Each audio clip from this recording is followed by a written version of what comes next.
2 massive Mongol invasions, 2 miraculous typhoons that saved Japan. But what if those divine winds, the Kamikaze, never came? What if the Mongol Empire actually conquered Japan? Imagine the year 1281.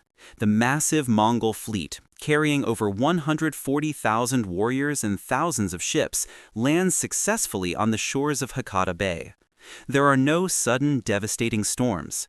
The fierce samurai, though courageous, are eventually overwhelmed by the sheer numbers, the superior siege weaponry, the gunpowder, and the disciplined, coordinated tactics of the Mongol war machine. The Kamakura shogunate falls. The emperor becomes a mere figurehead, if not deposed entirely. Japan, the land of the rising sun, is integrated into the vast Yuan Dynasty, becoming its easternmost province.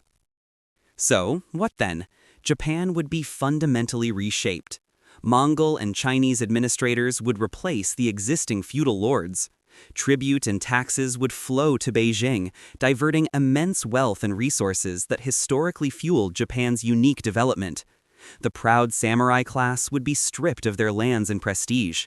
Some might become local enforcers for the new overlords, others reduced to commoners, their warrior code, Bushido, never fully crystallizing into the cultural icon we know today.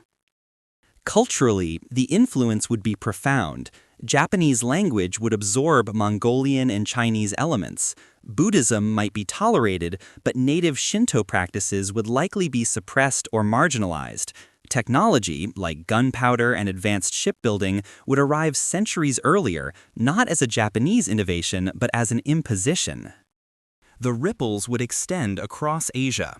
A stronger, more secure Yuan dynasty, bolstered by Japanese resources and manpower, might have prolonged its rule in China, potentially delaying the rise of the Ming dynasty, or even altering its very nature.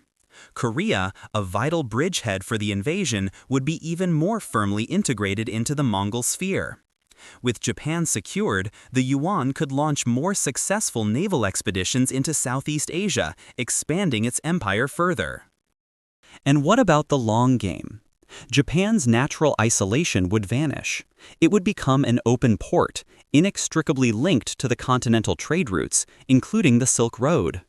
The unique Japanese identity, its art, its martial traditions, its distinct language and social structures, would be irrevocably altered, becoming a regional variation within a broader East Asian cultural sphere rather than a distinct independent nation.